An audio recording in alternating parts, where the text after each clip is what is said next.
All right, it's that time again. Time for the solo overnighter in the woods. I'm thinking we do a 2-man tarp shelter. Let's get to it. All right, so as promised, here we are. We're going to talk about solo overnighters that aren't so solo overnight. What if you have 2 people? What if you have 4 people? What if you have 6? Now, for me, I never touched on this subject strictly for the fact that if you can make one shelter for yourself, you just upscale it for other people. But some want to see an actual demonstration. So one thing I always carry is, at a minimum, a poncho and a tarp, or 2 ponchos. That gives me 2 tarps, basically, if you think about it, right? So if you have 2 people, you have 2 ponchos and 2 tarps, or you have 4 tarps, 2 tarps each, or you have 2 ponchos here and 2 ponchos here, which make 4 ponchos. So today, basically what I want to show you is a 3 poncho or 3 tarp shelter system that you can put together very quickly. All it requires is 2 trees, roughly any diameter that you want. Just keep in mind, the larger the tree diameter, the more of a gap in the center you're going to have. The larger the gap, the better. The reason why, because you're going to have a fire in the center. That way the heat can vent outwards, taking the smoke with it. And you'll have 2 opposing lean-tos just like this, fire down the middle, and a tarp over top. That smoke column is going to come up, do this, vent out, keeping the heat trapped inside. Let's go ahead and pace count the tree. So starting here, we'll go 1, 2, 3, 4, 5, 6, 7, 8, 9, 10, 11, and 12. All right, before we get too far down the trail, the Etsy store is open. Once again, my Etsy store is open. We got 100 cold handle skillets dropping right now. Kicking it off with our Corporals Corner cold handle skillet. This is my personal favorite. Next, we have the Corporals Corner folding cold handle skillet. Check out that action. And last but not least, we have the Corporals Corner Frontier skillet. It's so simple, it's stupid. A welded pipe nub with a hole drilled at the top for a threaded wing nut. Simply place a stick in there, the length to your liking. Tighten that wing nut down, and you got a cold handle skillet. Once you're done, toss that stick in the woods and pack your Frontier skillet away. Once again, we got 100 Corporals Corner skillets dropping right now. The Etsy link is in my video description box. Now, I've been saying this for the past couple weeks. In about 2 weeks, we're going to do away with these 2 skillets. They're going to be discontinued to make room for something else. So if you want the Corporals Corner cold handle skillet or the Corporals Corner folding cold handle skillet, grab them now. Once again, my Etsy store link is in my video description box. Click on it and get her done.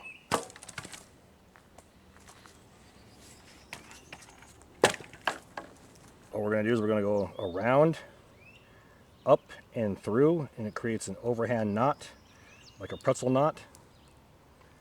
And pull it tight.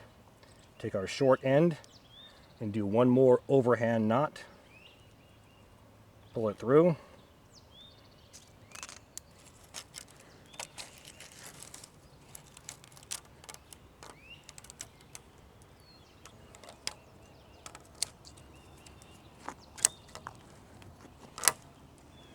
Do the same thing to this side right here.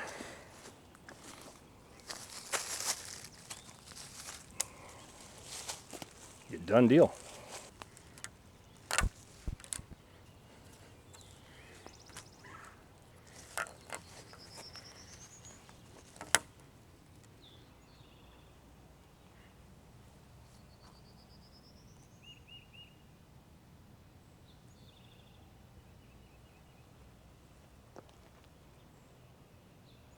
And now for the $1,000,000 question. Can I replace these poles with actual ridge lines, say from bank line or paracord? Here's the answer. Yes, I can. It all comes down to intent. If you intend to just hang a tarp for the night and you're out of there, then so be it. If you intend to be there for a day, 2, or 3, and you want to cook in this area or say warm up water for coffee or hot cocoa, you might want to use the poles. This way you can put a perpendicular stick on here, hang it on that perpendicular, and now you can suspend a bush pot or a wide mouth bottle over that fire. And you can move it around, raise it up and down.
And there we go. We have two opposing lean-tos on our ridge poles.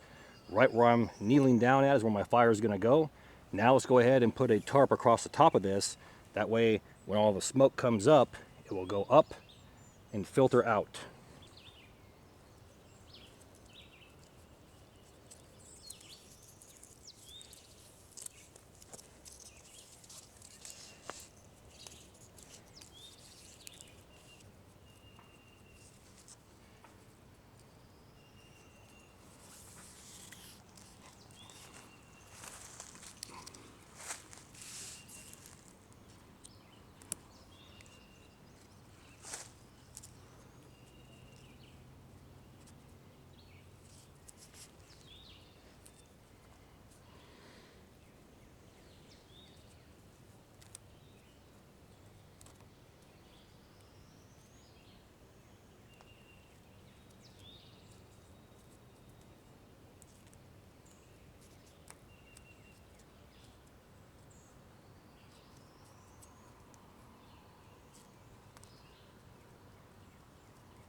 Now you can leave this just like this and stake it down. But the problem is you're not going to get that airflow that we talked about. So I want to go ahead and stake it out in a way. If I had trees over there, I could simply just tie it to a tree. If I don't, I can put a couple stakes in the ground and run basically a piece of bank line or paracord to that stake and give me that gap that we talked about. Tie it to the tree in a trucker's hitch configuration. You won't tie it too tight. I'm quite sure we're going to come back and adjust it, but we can get it on there and get that gap that we're talking about.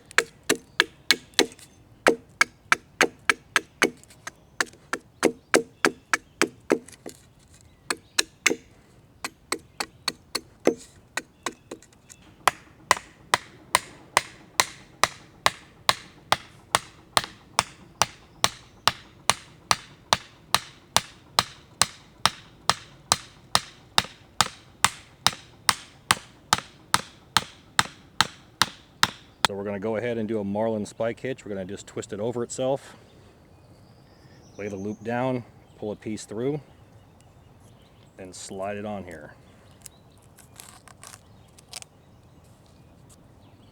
There you go.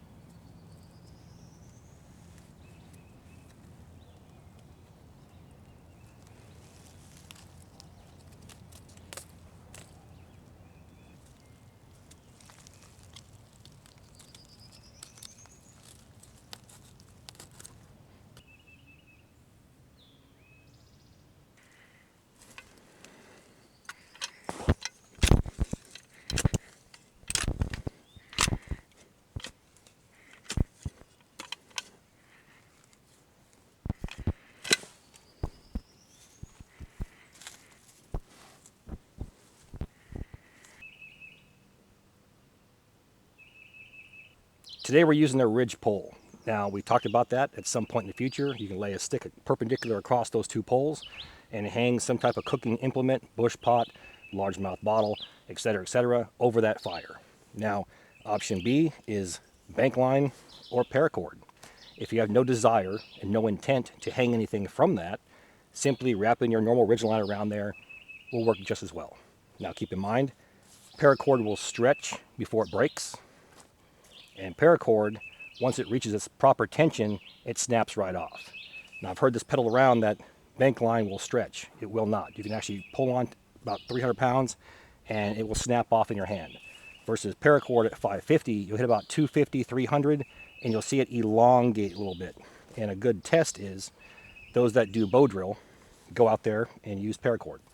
You're going to notice there's a higher tendency for that spindle to slip. Once the paracord is heated up and the nylon starts to stretch, it will no longer bite and will start to slip, okay? The bank line will bite into that piece of wood and you actually see bite marks around that wood. So that's a good indication that one stretches when hot and one does not.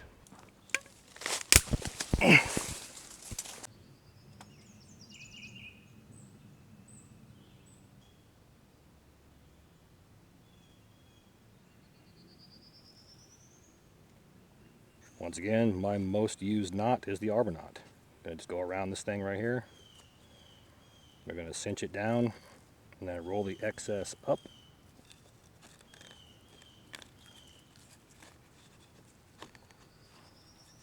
Just like this.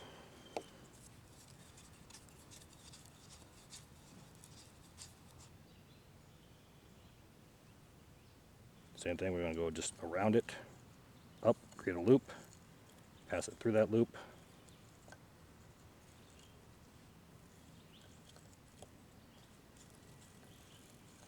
And then overhand knot on the short end. Then we're going to bring it down to the base and ratchet it up.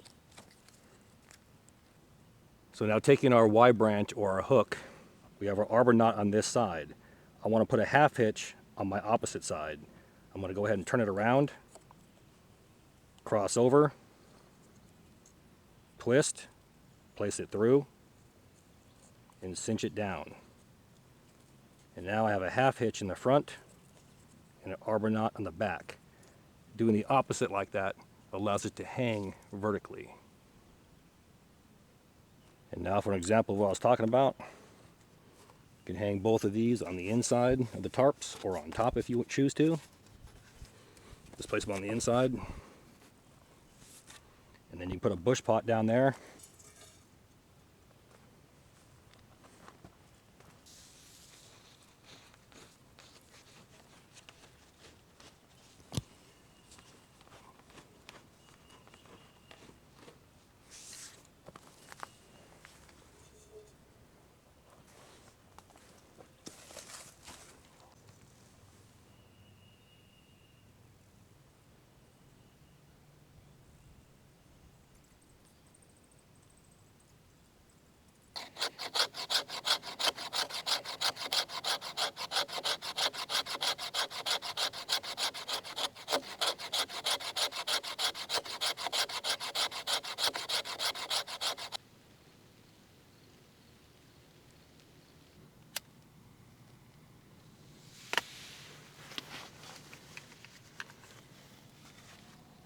Trick to this fire is I don't want 4-foot flames coming off of it.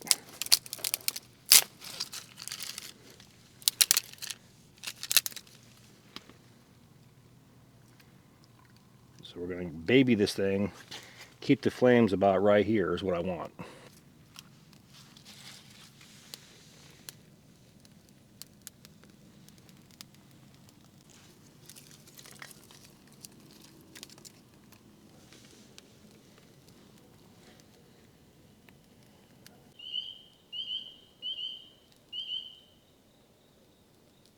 So right here's an example of the smoke venting out the front and the sides as well. If that were just a standard tarp draped over a log or ridgeline, the smoke would go up. Yes, some would come out the front, but it would be trapped on the inside. Here you can see the airflow is actually pulling it away from the shelter.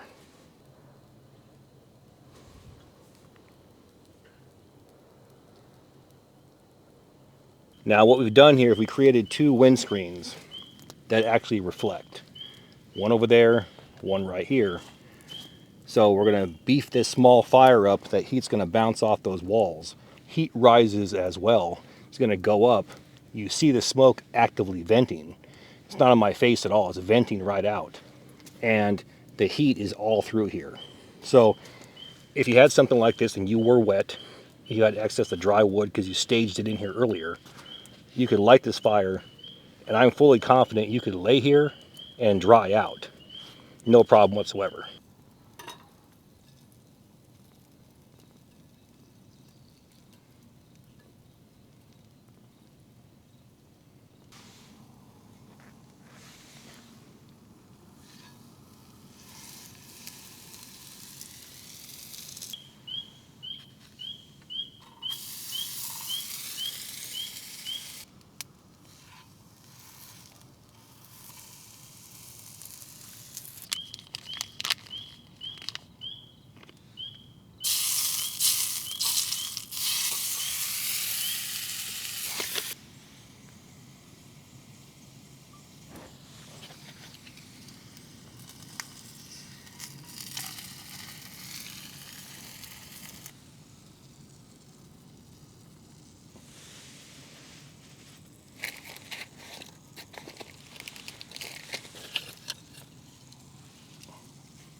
And there we go, a grilled Spam and cheese sandwich in a Corporal's Corner skillet.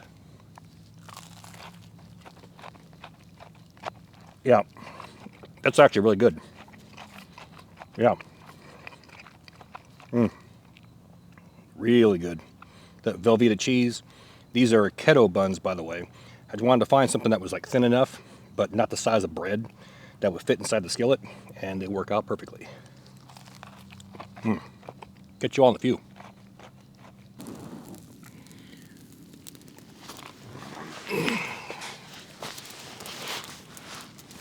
So the trick to that fire is going to be just keeping it low like that. It's actually still warm outside, so fire for warmth isn't really a thing. It's more for cooking. I would actually want to get some type of wet, damp wood, stick it on there, let it smolder all night. And why is that? Because summertime is coming, and these mosquitoes are already out. And they love places like this. So keeping that smoke going is going to keep all those insects away, and it's going to permeate my skin and my clothing and keep them off of me. So having some type of deterrent is always a good thing. So on that note, we'll lay here, relax, catch you all in the morning.